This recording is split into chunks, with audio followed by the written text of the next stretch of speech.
Hello friends, welcome back to my channel. मेरा नाम है मीना मलिक और आपका मेरे यूट्यूब चैनल स्टडी लवर पर स्वागत है। जैसा कि अभी तक हम डिस्कस कर चुके हैं, हम डिस्कस कर रहे थे फर्स्ट यूनिट के बी पार्ट को, फिजिक्स के, जिसके अंदर हमने डिस्कस किया था कि हमारा सिस्टम ऑफ यूनिट होता क्या है। तो अभी हमारी उसका कुछ पार्ट अभी भी रहता है, तो आज हम उसके जो रिमेनिंग पार्ट है उसको आज कंप्लीट कर लेते हैं। तो आज हमारा बी पार्ट कंप्लीट हो जाएगा। तो उसके अंदर हम कुछ डेफिनेशंस डिस्कस कर रहे थे, जिसके अंदर हमारी फंडामेंटल यूनिट्स थी, जो उनकी डेफिनेशन थी सबसे पहले। तो हमने वहाँ पे 3 डेफिनेशन तो डिस्कस कर ली थी, जिसके अंदर हमारी मास की, टाइम की और लेंथ की डेफिनेशन थी।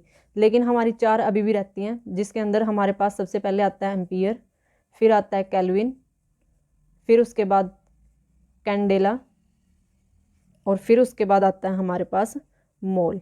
तो अब हम इनकी भी डेफिनेशंस को डिस्कस कर लेते हैं, जिनको हमें याद करने की कोई ज़रूरत है नहीं, बस एक अंडरस्टैंडिंग होनी चाहिए, इसलिए हमें इसको एक बार रिवाइज तो करना पड़ेगा। तो यहाँ पे जो हमारी एम्पियर की डेफिनेशन है वो क्या है।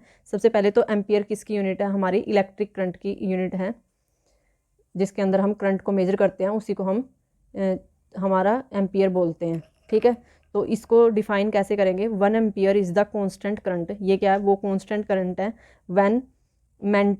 When maintain in each of 2 straight parallel conductor. क्या किया हमने, 2 स्ट्रेट पैरेलल कंडक्टर ले लिए, स्ट्रेट होने चाहिए और पैरेलल भी ले लिए। मान लिया एक तो ए है, दूसरा मान लिया हमने बी है। ठीक है, तो उन दोनों पैरेलल कंडक्टर्स का जो एरिया ऑफ क्रॉस सेक्शन है वो नेग्लिजिबल है और लेंथ इनफाइनाइट है। मीन्स वो काफ़ी लेंथ लंबे हैं, जो दोनों के दोनों हमारे पास हमने कंडक्टर रख लिए हैं। और जो उनकी एरिया ऑफ क्रॉस सेक्शन है, और एरिया ऑफ क्रॉस सेक्शन क्या होता है, जैसे मान लिया हमने ये वायर ले ली, ठीक है, वो वायर कितनी मोटी है या पतली है, वो उसका एरिया ऑफ क्रॉस सेक्शन को रिप्रेजेंट करता है। मीन्स कितना करंट एक साथ यहाँ से एंटर करेगा और कितना करंट यहाँ से एक साथ लेफ्ट कर सकता है। उस एरिया को जहाँ से एंटर और लेफ्ट करता है उसको हम एरिया ऑफ क्रॉस सेक्शन बोलते हैं। तो यहाँ पे क्या होगा कि जो हमारा एरिया ऑफ क्रॉस सेक्शन है इन कंडक्टर्स का, वो तो क्या है, नेग्लिजिबल है, और जो लेंथ है वो इनफाइनाइट है, वो ज़्यादा बड़ी है, और जो एरिया है बिल्कुल 0 के बराबर ही है। मीन्स बहुत ज़्यादा पतले हैं हमारे ये कंडक्टर। ठीक है, तो उस टाइम जो इनमें से जो हमारा वो करंट जो फ्लो करेगा, उस करंट को हम बोलेंगे 1 एम्पियर करंट। और उस टाइम पे क्या है, जो हमारी ये जो कंडक्टर हैं ये 1 मीटर अपार्ट, मीन्स इनके बीच की जो डिस्टेंस होएगी वो भी 1 मीटर होएगी। और ये किस में रखे होंगे, वैक्यूम में रखे होंगे। और वैक्यूम मैंने आपको बताया था कि जहाँ पे ना तो एयर प्रेजेंस होती है ना मॉइस्चर प्रेजेंस होता है। ठीक है, उसको बोलते हैं हम वैक्यूम। तो और वहाँ पे जो फोर्स पर यूनिट लेंथ लग रही होगी तो वो होगी हमारी 2 × 10⁻⁻⁷ न्यूटन पर मीटर।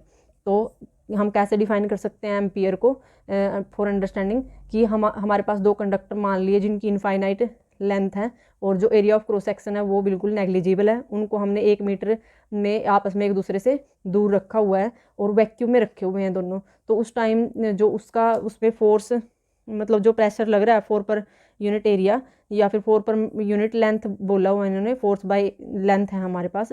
तो जो पर यूनिट लेंथ जितनी उसके ऊपर फोर्स लग रही है वो है हमारी 2 × 10⁻⁷ न्यूटन। तो उस टाइम जो हमारे इन कंडक्टर में से जो करंट फ्लो करेगा उस करंट को हम बोलेंगे 1 एम्पियर। ठीक है, तो ये था हमारा 1 एम्पियर का कंसेप्ट। फिर उसके बाद हमारे पास आता है केल्विन का। तो केल्विन क्या है, हमारी सबसे पहले तो टेम्परेचर की यूनिट है। इसको हम कैसे डिफाइन करेंगे, जो क्या होता है, जो हमारा ये क्या है, जो 1 केल्विन है हमारा, वो फ्रैक्शन है किसका, 1/273.16। मीन्स वो कोई एक्स टर्म है, उस एक्स टर्म का जब हम क्या करें 273.16 से डिवाइड करते हैं तब हमारा 1 केल्विन आता है। तो यहाँ पे एक्स हमारा क्या है, तो एक्स मतलब किसका फ्रैक्शन ले रहे हैं हम यहाँ पे। तो जो एक्स है हमारा वो थर्मोडाइनमिकल टेम्परेचर है, triple point of the triple point. जो एक्स है वो क्या है, हमारा थर्मोडाइनमिकल टेम्परेचर है ऑफ ट्रिपल पॉइंट। अब ये ट्रिपल पॉइंट होता क्या है, ये एक ऐसा पॉइंट है, जैसे अगर हम वाटर का ही कंसेप्ट लेके चलते हैं तो एक ऐसा पॉइंट जहाँ पे तीन स्टेट होती हैं हमारी वाटर की, आइस, वेपर और सिंपल लिक्विड फॉर्म में वाटर।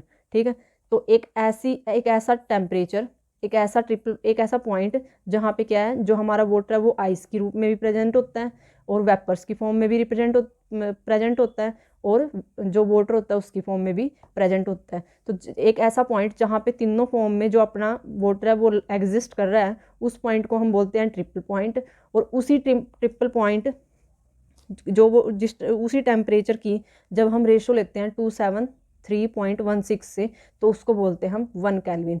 अब वो ट्रिपल पॉइंट हर मटेरियल का अलग अलग होता है, तो यहाँ पे हम वो ट्रिपल पॉइंट रखेंगे और उसको इससे डिवाइड करेंगे, तो यहाँ पता लग जाएगा कि हमारा 1 केल्विन किसके इक्वल आएगा। जैसे अब हम बात करते हैं, जैसे वाटर की ही बात कर लेते हैं, तो वाटर का ट्रिपल पॉइंट होता है 273.15। तो अब यहाँ केल्विन, तो यहाँ पे अगर हम इसकी वैल्यू पुट करेंगे, इनकी रेशो लेंगे, तो वो किसके इक्वल आएगा, 1 केल्विन के ही इक्वल आएगा। तो ये था हमारा केल्विन का कंसेप्ट।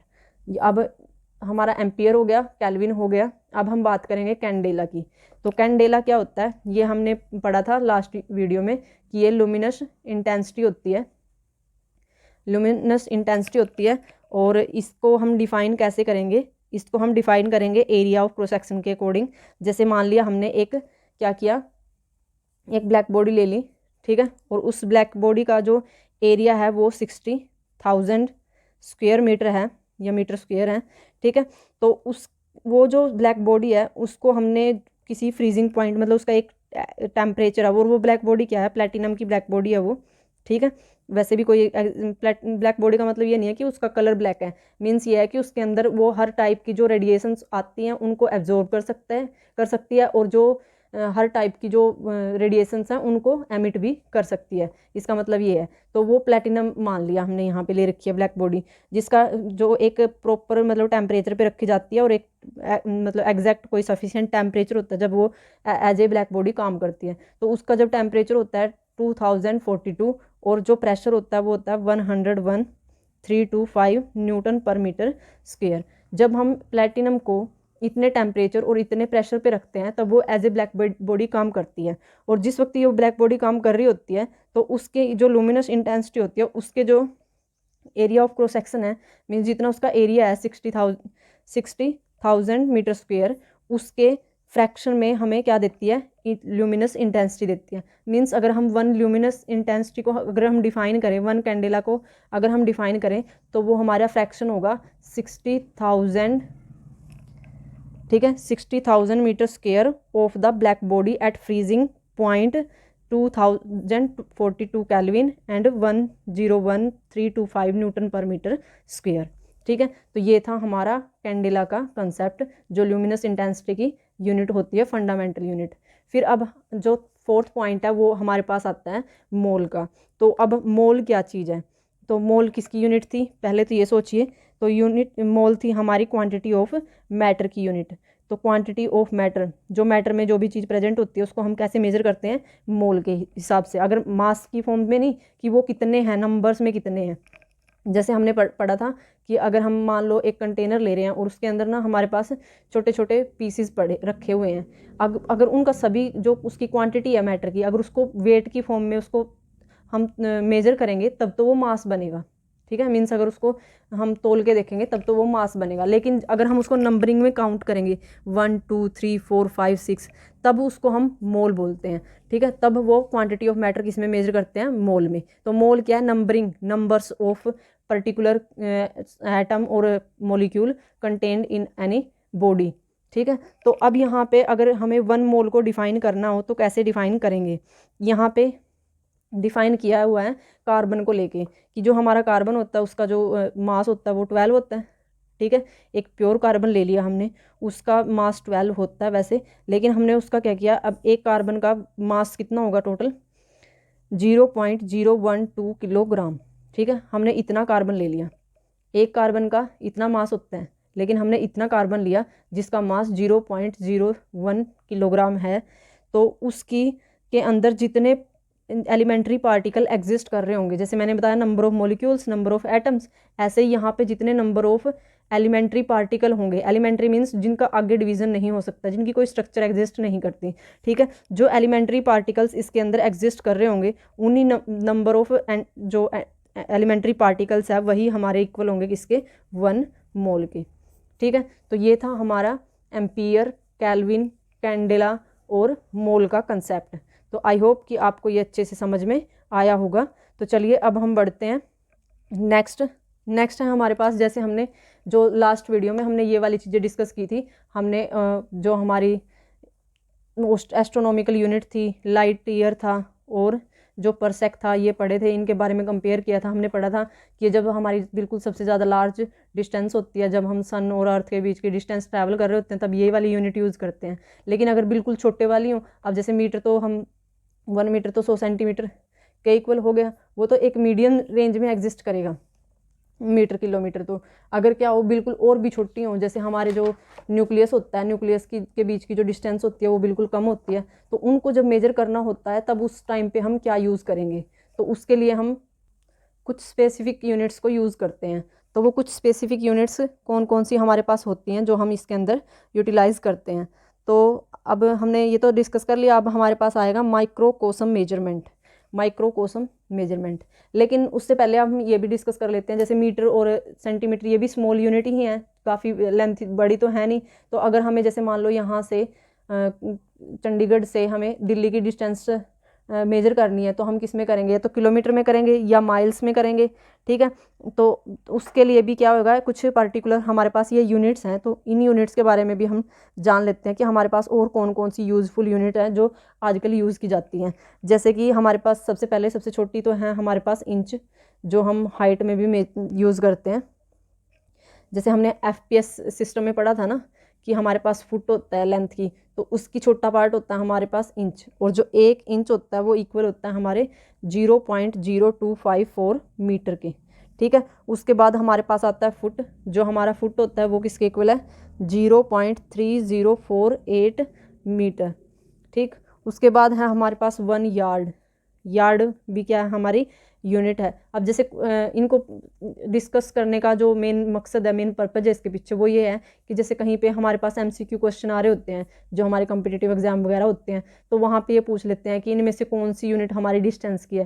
तो और नहीं, मान लो हमें ये पूरा का पूरा ना भी टर्म याद रहे, पर ये तो याद रहेगा ना कि इंच हम डिस्टेंस के लिए यूज़ करते हैं, फुट हम डिस्टेंस के लिए करते हैं, यार्ड हम डिस्टेंस के लिए करते हैं। और मे भी जैसे मतलब अप्रोक्सीमेशन में याद रह जाए, जैसे 0.025 समथिंग, कुछ ऑप्शन में ऐसे ही आ जाए कि 1 इंच किसके इक्वल होगा, तो हम वहाँ से ईजिली फाइंड आउट कर सकते हैं। तो अब उसके बाद है हमारे पास 1 यार्ड, तो जो 1 यार्ड है वो 0.9144 मीटर के इक्वल है। मीन्स 1 यार्ड अप्रोक्सीमेटली इक्वल है 1 मीटर के, ऐसे बोल सकते हैं, ठीक है। और जो 1 फुट है वो अप्रोक्सीमेटली जो 0.5 मीटर है ना, जो आधा मीटर है हमारा, हाफ, उसके थोड़ा आसपास ही है, उससे है तो कम ही है, ठीक है। लेकिन अप्रोक्सीमेटली में, मतलब अप्रोक्सीमेशन में अगर हम बात करें, एज ए कंपेरिजन याद रखना हो तो ऐसे करके याद कर सकते हैं इसको हम। और जो हमारी 1 इंच है वो इसका 4th पार्ट है 1 मीटर का, मीन्स 0.25 से भी कम है, ठीक है। तो मीन्स इंच सबसे छोटा है, फुट उससे बड़ा है, फिर उसके बाद यार्ड है, और फिर हमारा मीटर है, ठीक है। फिर उसके बाद हमारे पास आती है माइल। जैसे हम कहीं पे डिस्टेंस ट्रैवल करके आते हैं तो हम बोलते हैं 1 मील चले, 2 मील चले, ठीक है। तो उसमें हमारा कितनी डिस्टेंस होती है, 106 इंटू 10⁻³ मीटर, और 10⁻³ के लिए हम यूज़ करते हैं किलो, ठीक है। तो हम यहाँ पे लिख सकते हैं 1.6 किलोमीटर, तो मीन्स ऑलमोस्ट 1.1.5 किलोमीटर हो गया ये, ठीक है। 1.5 किलोमीटर को कैसे रिप्रेजेंट करेंगे, 1500 मीटर, ठीक है। तो ऐसे करके कर सकते हैं। अगर एग्जैक्ट लिखना हो तो ये 1600 बन जाएगा हमारा यहाँ।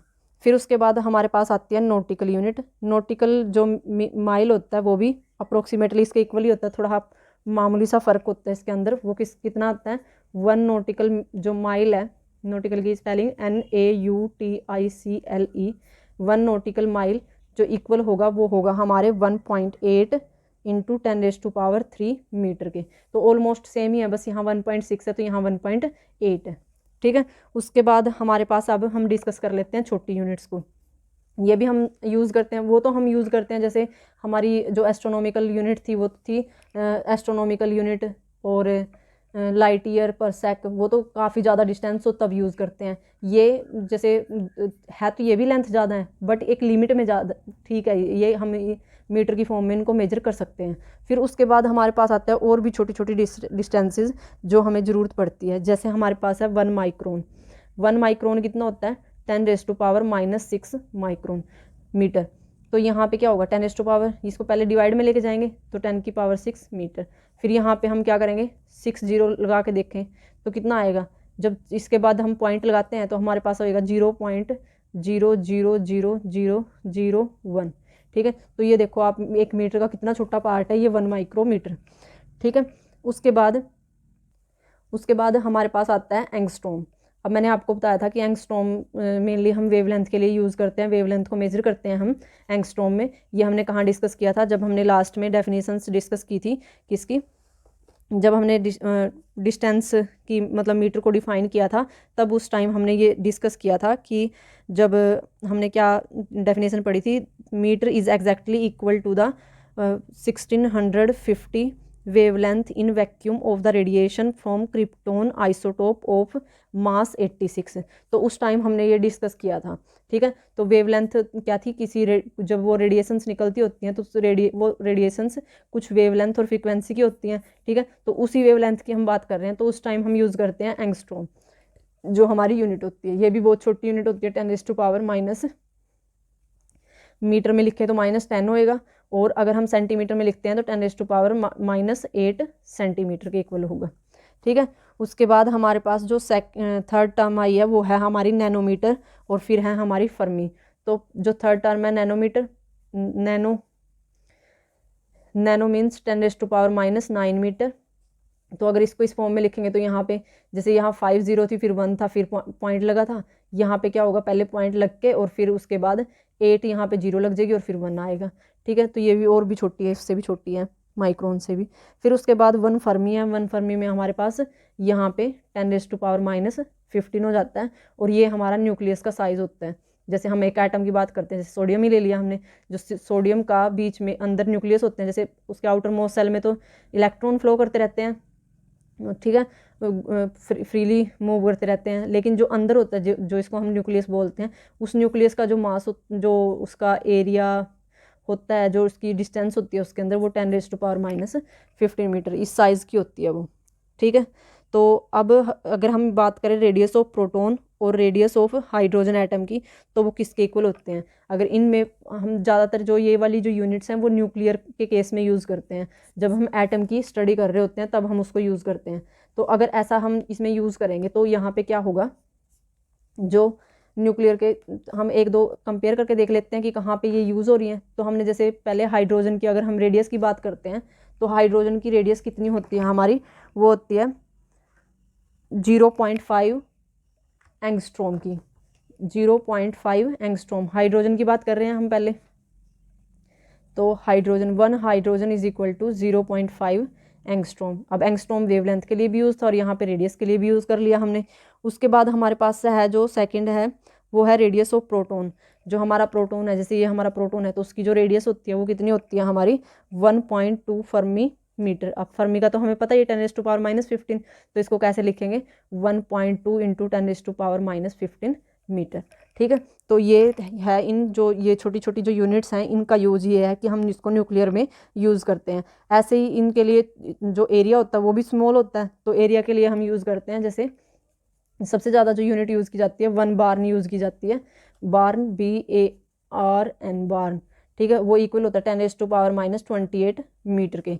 ठीक है, मीटर स्क्वायर के, क्योंकि एरिया है ना, तो यहाँ पे इसकी जो यूनिट होगी वो भी मीटर स्क्वायर की फॉर्म में होगी। अगर हम इसको कन्वर्ट करते हैं सेंटीमीटर में तो 10⁻⁻24 मीटर सेंटीमीटर स्क्वायर हो जाएगा। अगर अकेला सेंटीमीटर होता तो 10⁻26 होता सेंटीमीटर में कन्वर्ट करते हुए। अब क्या मीटर स्क्वायर है, तो यहाँ पे कितनी ये 28 में कितना कम हो जाएगा, यहाँ पे 4 कम हो जाएगा। ठीक है, फिर उसके बाद हमारे पास यहाँ पे है एरिया की और यूनिट्स, जो हम ये तो माइक्रो सिस्टम में था, माइक्रोकोसम सिस्टम में। ठीक है, तो माइक्रोकोसम मेजरमेंट तो ये होगी। मैक्रो की हमने वो एस्ट्रोनॉमिकल लाइट ईयर और परसेक पढ़ ली, और जो ये वाली थी कुछ बेसिक और यूज़फुल यूनिट्स थी जो हमारी एवरीडे लाइफ में यूज़ की जाती हैं। और फिर उसके बाद हमारी एवरीडे लाइफ में कुछ एरियाज़ भी यूज़ किए जाते हैं, जैसे हम जो हमारे खेत होते हैं उनको मापते हैं 1 एकड़ में, और 1 एकड़ में हमारे पास कितना एरिया होता है 4047 मीटर स्क्वायर। ठीक है, तो 1 एकड़ किसके बराबर होता है 4047 मीटर स्क्वायर के बराबर होता है। फिर हम बात करते हैं हेक्टेयर की, कि 1 हेक्टेयर किसके बराबर होएगा, तो 1 हेक्टेयर है जो वो इक्वल होता है हमारा 10⁻⁴ मीटर स्क्वायर। 10⁻⁴ मीन्स हम 40 लगा देंगे तो ये कितना हो गया 10,000 मीटर स्क्वायर के इक्वल। ठीक है। फिर ये तो अभी तक तो डिस्टेंस के बारे में चल रही थी, जितनी भी हमने की डिस्टेंस, ये थी जो सारी डिस्टेंस, और जो हमारी शॉर्ट डिस्टेंस और जो हमारी लार्ज डिस्टेंस थी उनके बारे में डिस्कस की। अब हमारे पास बात आती है मासेस की, क्योंकि मास भी तो हैवी भी तो होते हैं, तो उनके लिए भी कुछ यूनिट्स होंगी। तो जो हैवी मास होते हैं उनके लिए जो हमारे पास यूनिट है, मीन्स ज़्यादा मास हो जिसका, तो उसके लिए हमारे पास जो यूनिट है वो है, सबसे पहले है हमारे पास टन। तो 1 टन, अगर हम टन देखें तो किसके इक्वल होगा, 1000 किलोग्राम के। 1000 किलोग्राम के बराबर होता है हमारा 1 टन। और 1 क्विंटल, जैसे गेहूं वगैरह होती है तो हम बोलते हैं कितनी हुई, तो 1 क्विंटल हुई, 2 क्विंटल हुई, तो 1 क्विंटल में कितना होएगा, 100 किलोग्राम।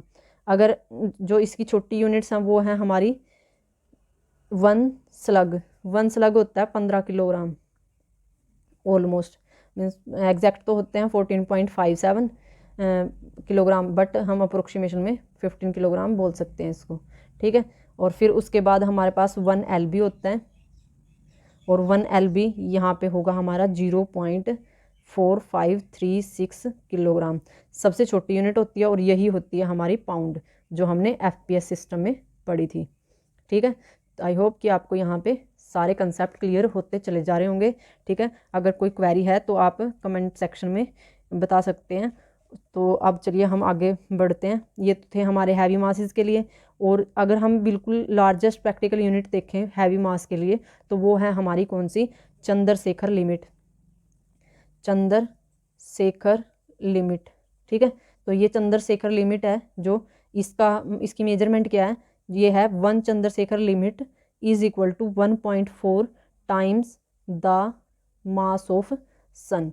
तो ये जो सन का मास है उसके कितने मल्टीप्लाई है, उसका ऑलमोस्ट 1.5 टाइम उससे ज़्यादा है, मीन्स 1.4 गुना है किसका, मास ऑफ सन का। और जो हमारा मास होता है सन का वो कितना होता है, कितनी रेंज में होता है, 10⁻30 की रेंज में होता है, 10⁻30 किलोग्राम। तो अगर हम लिखें तो एक हमारी चंद्रशेखर लिमिट किसके इक्वल हुई, 1.5 इंटू 10⁻30 किलोग्राम की। ठीक है। तो ये थी हमारी सबसे जो प्रैक्टिकल लार्जेस्ट यूनिट थी जो यूज़ की जाती है। जैसे सन वगैरह, अर्थ वगैरह, इनके जब मास मेजर करने होते हैं ना, तब इसको यूज़ करते हैं हम। ठीक है। फिर उसके बाद आती है वेरी स्मॉल्स यूनिट, जो छोटे छोटे मासेस होते हैं, जैसे न्यूक्लियस का ही ले लो। ठीक है। जैसे न्यूक्लियर में हमने डिस्टेंस जब मेजर की तब हम यूज़ करते थे माइक्रोन, वेवलेंथ, नैनोमीटर, फर्मी, ठीक है, और एंगस्ट्रॉम। लेकिन जब हम इसके मास को कैलकुलेट करेंगे तब हम यूज़ करते हैं 1 एटॉमिक मास यूनिट, AMU लिखते हैं जिसको हम। ठीक है। ये सबसे छोटी यूनिट है हमारी न्यूक्लियर में, और जो किसके इक्वल होती है, 1 यूनिट है जो इसकी इक्वल होती है 1.6 इंटू 10⁻⁻27 किलोग्राम के। जो हमारे इलेक्ट्रॉन होता है उसका मास यही होता है 1.6 इंटू 10⁻⁻27, इलेक्ट्रॉन का नहीं, प्रोटॉन का। ठीक है। इलेक्ट्रॉन का हमारा होता है 9.1 इंटू 10⁻31 किलोग्राम। ठीक है। तो जो 1 यूनिट होती है हमारी 1.6 इंटू 10⁻⁻27 किलोग्राम के इक्वल होती है। तो अब इसके बाद कुछ स्टैंडर्ड टाइम के लिए भी होंगी। अब जैसे हमने लेंथ के लिए डिस्कस की, मास के लिए डिस्कस की, तो कुछ यूनिट्स हैं जो हमारी टाइम के लिए भी होंगी। तो टाइम के लिए हम क्या क्या यूज़ करते हैं यहाँ पे, तो टाइम्स के लिए जैसे हमारे पास सबसे पहले तो हमने अभी पढ़ा था सोलर डे के बारे में डिस्कस कर रहे थे हम, जब टाइम को डिफाइन कर रहे थे। ठीक है। तो सबसे पहले तो सोलर डे ही होता है, जो हमारा नॉर्मल डे होता है वही हमारा सोलर डे होता है। ठीक है। अगर हम इसको डिफाइन करें तो कैसे बोल देंगे कि हमारी जो अर्थ है, अर्थ को एक उसकी खुद की एक्सिस, जैसे मान लो ये अर्थ है और ये सन है, ये इसके चारों तरफ तो रोटेट करती करती है, लेकिन अपनी जो इसकी खुद की एक्सिस है ये इसके चारों भी रोटेट करती है। तो जब इसके चारों तरफ रोटेट कर रही होती है तो जितना टाइम ये एक चक्कर को कंप्लीट करने में लेती है उस टाइम को हम बोलते हैं सोलर डे। ठीक है। फिर उसके बाद हमारे पास जो सेकंड पॉइंट है टाइम के कंसेप्ट में, तो वो आता है हमारा सिडेरियल डे। सिडेरियल डे क्या होता है, जब अर्थ एक रोटेशन कंप्लीट करती है। तो जो सिडेरियल डे है वो क्या होता है यहाँ पे, जैसे हमने अभी क्या देखा कि जो हमारी अर्थ है वो अपनी एक्सिस के चारों तरफ रोटेट कर रही होती है, तब जो एक चक्कर को कंप्लीट करने में टाइम लेती है उसको हम सोलर डे बोलते हैं। किसकी रिस्पेक्ट में देख रहे हैं हम यहाँ पे, सन की रिस्पेक्ट में। अगर हम ऐसे ही कोई स्टार है यहाँ पे और स्टार की रिस्पेक्ट में हम ऑब्जर्व करें जो हमारा हमारी अर्थ का रोटेशन है पूरा एक, तो उसके कंपैरिजन में जो मतलब एक दिन कंप्लीट, जो एक चक्कर कंप्लीट होएगा ना इसके कंपैरिजन में, उसको हम बोलेंगे सेड्रियल डे। तो मीन्स विद रिस्पेक्ट रोटेशन वही है, एक्सिस भी वही है, खुद की एक्सिस के चारों तरफ ही रोटेट कर रही है सोलर डे में भी और सेडिरियल डे में भी। लेकिन फ़र्क क्या आ रहा है कि पहले वो विद रिस्पेक्ट टू सन थी, लेकिन अब वो किसकी रिस्पेक्ट में देख रहे हैं, स्टार की रिस्पेक्ट में देख रहे हैं। फिर उसके बाद आता है अपना सोलर ईयर। तो सोलर ईयर क्या होगा कि जब क्या करती है, जब ऑर्बिट में रोटेट कर रहे होते हैं जैसे सारे प्लैनेट होते हैं ऐसे, ठीक है, तो यहाँ पे हमारी अर्थ होती है, तो पूरा अर्थ पूरा चक्कर कंप्लीट करने में जितना टाइम लेती है उसको हम बोलते हैं सोलर ईयर, और जो ऑलमोस्ट 365 डेज़ का होता है। और जो हमारी अर्थ है वो किसके चारों तरफ रोटेट करती है, यहाँ पे सन के चारों तरफ रोटेट करती है, ठीक है। और ये 365.25 होता है, मीन्स 365 दिन कंप्लीट होने के बाद हमारा एक दिन का 1/4 पार्ट रह जाता है यहाँ पे। और ऐसे ही फिर क्या होता है, जैसे 365 का 1/4 पार्ट ये रह गया, क्योंकि 0.25 था ना, तो एक रोटेशन कब कंप्लीट किया, 365 दिन कंप्लीट करके। और जो हमारे जैसे एक दिन में कितने हावर्स होते हैं, ये 24, तो अगर इसको हम 4th पार्ट लें तो कितना आएगा हमारा 6। तो ये क्या करती है, 365 डेज़ कंप्लीट करने के बाद और 6 हावर और एक्स्ट्रा लेती है एक रोटेशन को कंप्लीट करने के लिए। तो जब ये जो 6 हावर हैं जो ये एक दिन के, मीन्स उसका चौथा जो हिस्सा है वो जो बढ़ गया, वो फिर ऐसे ही जैसे नेक्स्ट ईयर फिर उसने ऐसे ही किया 360.25, फिर नेक्स्ट ईयर फिर 360.25, फिर नेक्स्ट टाइम फिर ऐसे ही, ठीक है। तो अब क्या हो गया, जो इसका ये 1/4 था, मीन्स 6 हावर थे, और 6 हावर ये हो गए, 6 हावर्स ये हो गए, 6 हावर्स ये हो गए, तो इन चारों को मिला के पूरा एक दिन बन जाता है। और जो हमारी 4th ईयर आती है उसका जो टोटल जो डेज़ होते हैं हमारे साल में, ठीक है, वो होते हैं 366 ईयर, जिसको हम लीप ईयर बोलते हैं, लीप वर्ष बोलते हैं। इसलिए बोलते हैं क्योंकि वो क्या ऐसा क्यों होता है कि जैसे मतलब वैसे तो हम ऐसे बोल रहे होते हैं कि 365 डेज़ होते हैं हमारे ईयर्स में, लेकिन ऐसा 4th ईयर में ऐसा क्या हो जाता है कि वहाँ पे 366 हो जाते हैं। तो वो कोई एक की वजह से नहीं होते, वो इन सभी की वजह से होते हैं। मीन्स पहले में भी उन्होंने 1/4 पार्ट रख लिया, दूसरे का 1/4 पार्ट, तीसरे का 1/4 पार्ट, और फिर कंबाइन करके इनको एक दिन बना दिया, और उस एक दिन को इन्होंने ऐड कर दिया हमारे जो 4th ईयर होते हैं, जो लीप ईयर्स होते हैं उनके अंदर ऐड कर देते हैं। इसलिए बोलते हैं कि लीप ईयर में 366 हमारे डेज़ होते हैं। तो आई होप ये भी आपको अच्छे से समझ में आ गया होगा। अब उसके बाद यहाँ पे हमारा सोलर ईयर हो गया, और फिर हमारा ये लीप ईयर भी हो गया, क्योंकि तो अब यहाँ पे हमारे पास आते हैं 100 ईयर्स मेकअप 1 सेंचुरी। तो मीन्स क्या है कि अगर हमारे 100 साल कंप्लीट हो जाते हैं तो वहाँ पे हमारी 1 सेंचुरी कंप्लीट हो जाती है, ठीक है। 100 साल कंप्लीट होने के बाद हमारी 1 सेंचुरी बनती है। और जो लूनार मंथ होता है, अब हमने solar day, sidereal day, leap year, solar year ये तो पढ़ लिए, लेकिन अब हमारे पास नेक्स्ट जो आता है वो आता है लूनार मंथ। तो जो लूनार मंथ होता है वो क्या होता है, वो ये तो अर्थ की रिस्पेक्ट में थे, अर्थ जब क्या कर रही है अपनी एक्सिस के चारों तरफ चक्कर काट रही है, और वो सन की रिस्पेक्ट में हम ऑब्जर्व कर रहे हैं तब हमारा सोलर डे, जब हम स्टार की रिस्पेक्ट में ऑब्जर्व कर रहे हैं तब हमारा सेडिरियल डे। अगर हम क्या करें, जब हमारी जो अर्थ है वो सन के चारों तरफ ही चक्कर काट रही है तो उसको हम बोलते हैं सोलर ईयर, ठीक है। लेकिन अगर हम बात करें लूनार मंथ की, तो वो क्या होता है कि जब हमारा मून एक पूरा क्योंकि जो मून है ना वो क्या नेचुरल सैटेलाइट है हमारी अर्थ की, ठीक है, इसका उपग्रह है ना ये, तो जब ये इसके चारों तरफ चक्कर काट रहा होता है तो इसको पूरा चक्कर कंप्लीट करने में जो टाइम लगता है उसको हम बोलते हैं लूनार मंथ। और ऑलमोस्ट ये 27.3 डेज़ में कंप्लीट करता है अपना एक रोटेशन, ठीक है। तो ये था हमारा लूनार मंथ का कंसेप्ट। फिर उसके बाद हमारे पास यहाँ पे आता है अगला, हमारे पास है shake. It is the smallest particle practical unit. Smallest practical unit हमारी टाइम की क्या होती है, शेक। Shake SHAKE। तो SHAKE ये हमारी सबसे छोटी यूनिट है, और जो किसके इक्वल होती है 10⁻⁸ सेकंड के। हमने सभी की कुछ ना कुछ यूनिट्स देख ली थी, लेकिन सेकंड से सबसे छोटी यूनिट कौन सी है, हमारी शेक है, ठीक है। उसके बाद हमारे पास प्रेशर की यूनिट है। तो अब अभी तक हमने क्या क्या डिस्कस किया कि हमारे डिस्टेंस, मास और टाइम के लिए कौन कौन सी यूनिट हम यूज़ करते हैं, कौन सी ज़्यादा डिस्टेंस के लिए, कौन सी कम डिस्टेंस के लिए, कौन सी मीडियम के लिए, ऐसे ही कौन सी हैवी के लिए, कौन सी हमारी लाइट पार्टिकल्स के लिए। तो ये तो थे हमारे मास, लेंथ और टाइम के लिए। अब हमारे पास आता है प्रेशर के लिए। प्रेशर हमें पता है फोर्स बाय एरिया होता है, जो मैंने आपको जब हमने unit system of unit discuss किया था, फंडामेंटल और ड्राइव्ड यूनिट हमने कैलकुलेट की थी, तो उस टाइम भी पढ़ा था हमने कि जो हमारी प्रेशर होता है फोर्स बाय एरिया होता है, कि इतने एरिया में कितनी फोर्स हम एक्सर्ट कर रहे हैं, तो इसका मतलब प्रेशर होता है। तो इसकी सबसे ज़्यादा जो यूज़फुल यूनिट होती है वो होती है 1 बार। 1 बार को हम 1 एटमॉस्फेरिक प्रेशर बोलते हैं, ठीक है, जो किसके इक्वल होता है 10⁵ न्यूटन पर मीटर स्क्वायर के इक्वल होता है। उसके बाद इसको 10⁻, जो न्यूटन पर मीटर स्क्वायर होता है, इसको पास्कल बोलते हैं, क्योंकि जो एसआई यूनिट है हमारे प्रेशर की वो पास्कल होती है। हमने पढ़े थे ना कि हमारे जो सिस्टम ऑफ यूनिट है वो 4 टाइप की हैं, FPS, CGS, MKS और SI। तो जो SI यूनिट है वो हमारी कोहेरेंट होती है। तो ये स्पेसिफिक हम देते हैं जो पूरे यूनिवर्स में यूटिलाइज की जाती है, मीन्स सभी आपस में कम्युनिकेशन के लिए ज़्यादातर SI यूनिट का यूज़ करते हैं, ठीक है। तो वो कौन सी यूनिट है हमारी प्रेशर के लिए? पास्कल, ठीक है। तो अब जो हमारा 1 मिली बार होगा वो किसके इक्वल होगा? अब देखो, जो हमारा 1 बार है वो इक्वल है किसके? 10⁵ पास्कल के।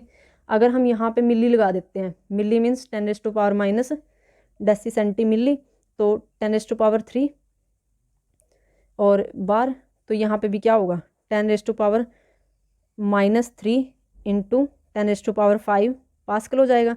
और 10⁵, 10⁻³ बेस सेम है, पावर ऐड, तो यहाँ 10⁻² रह जाएगा। तो हम इसको ऐसे रिप्रेजेंट कर सकते हैं कि 1 मिली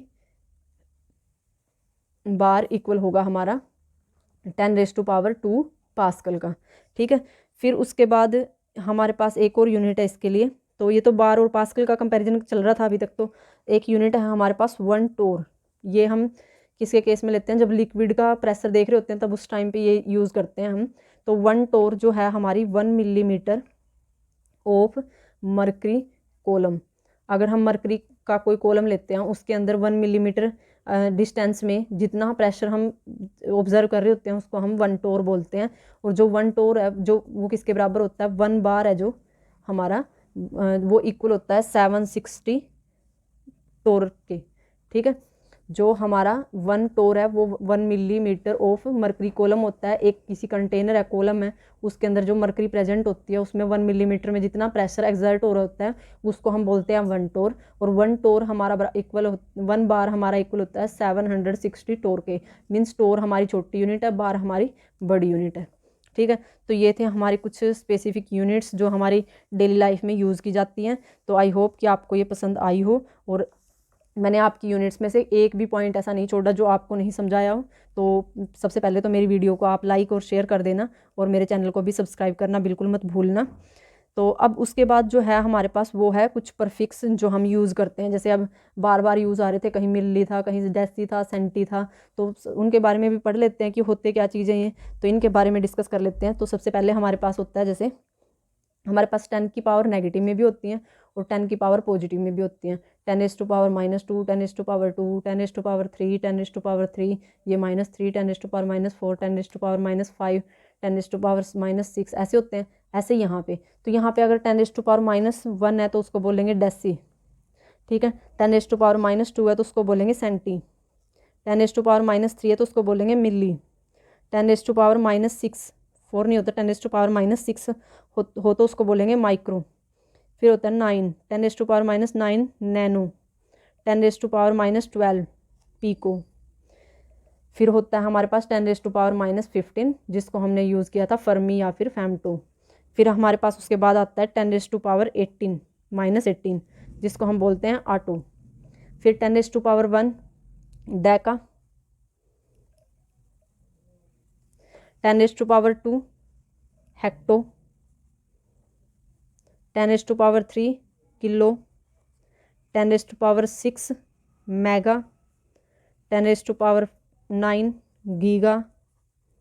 10⁻12 10⁻12 क्या होता है? टेरा। 10⁻15 पेटा।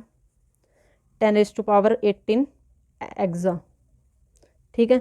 तो ये कुछ हमारी क्या थी, परफिक्स थे। जो हम परफिक्स क्या होता है हमने पढ़े होते हैं ना, कि जो हमारे पीछे लगते हैं उपसर्ग जिसको हम बोलते हैं, ठीक है।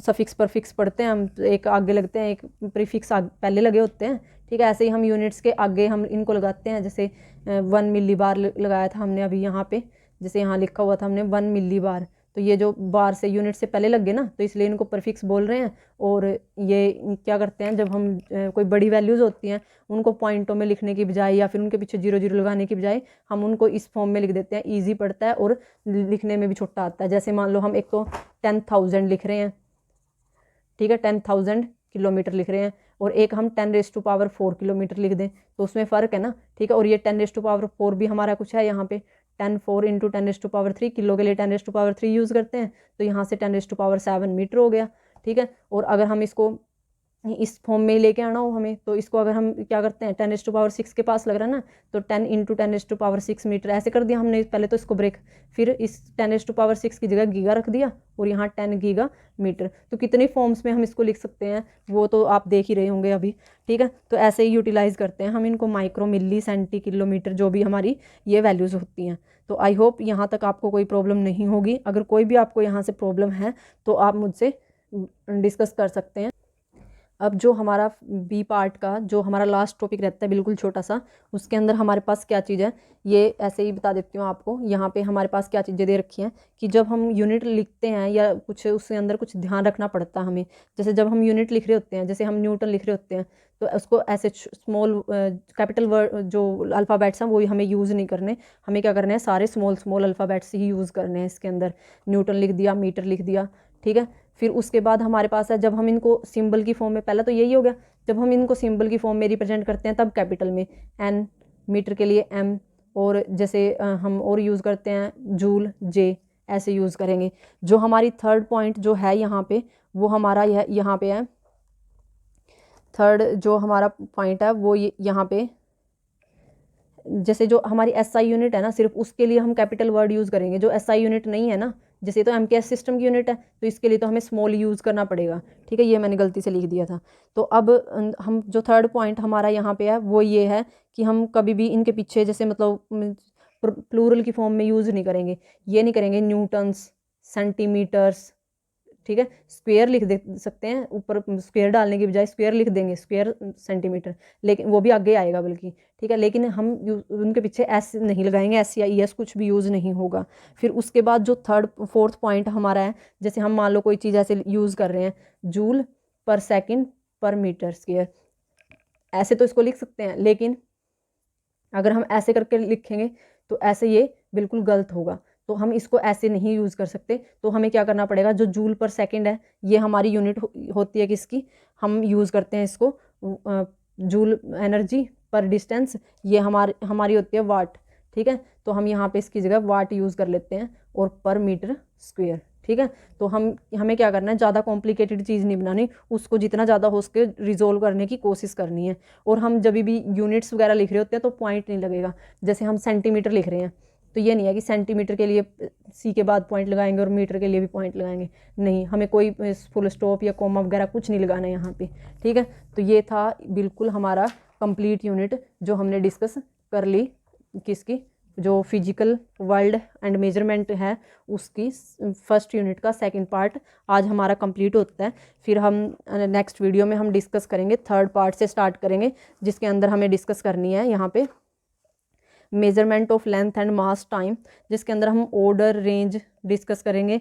और भी हमारी बहुत सारी ऐसी ही यूनिट्स होती हैं जो हम यूज़ करते हैं, मेथड्स यूज़ करेंगे कि किस मेथड के अकॉर्डिंग हम डिस्टेंस है जो बड़ी बड़ी जो डिस्टेंस होती है, लार्ज डिस्टेंसेज होती हैं, उनको कैसे मेज़र करते हैं, कौन कौन से हमारे पास मेथड होते हैं, डायरेक्ट मेथड होते हैं, इनडायरेक्ट मेथड होते हैं, ठीक है। तो इन चीज़ों के बारे में, सभी के बारे में हम 1 बाय 1 डिस्कस करेंगे। रेंज पढ़ेंगे कि जो हमारा सन होता है उसकी कितनी रेंज होती है, मास में, साइज़ में कितनी रेंज होती है, अवोगाड्रो मेथड क्या होता है। तो ये सारी चीज़ 1 बाय 1 बिल्कुल अच्छे से डीपली एक्सप्लेन डिस्कस करेंगे हम नेक्स्ट वीडियो में। तो तब तक के लिए बाय बाय, और मिलते हैं नेक्स्ट वीडियो में। अगर अभी तक आपने मेरे चैनल को सब्सक्राइब नहीं किया तो प्लीज़ पहले मेरे चैनल को सब्सक्राइब करें और बेल आइकन पर भी क्लिक करना बिल्कुल मत भूलें, जिससे आपको मेरी हर नई वीडियो की नोटिफिकेशन मिलती रहेगी। और जितना ज़्यादा हो सके मेरी वीडियोज़ को शेयर कीजिए, जिससे मेरे सब्सक्राइबर की जो मात्राएँ हैं वो बढ़ जाएंगी, ठीक है। तो चलिए आज के लिए इतना ही।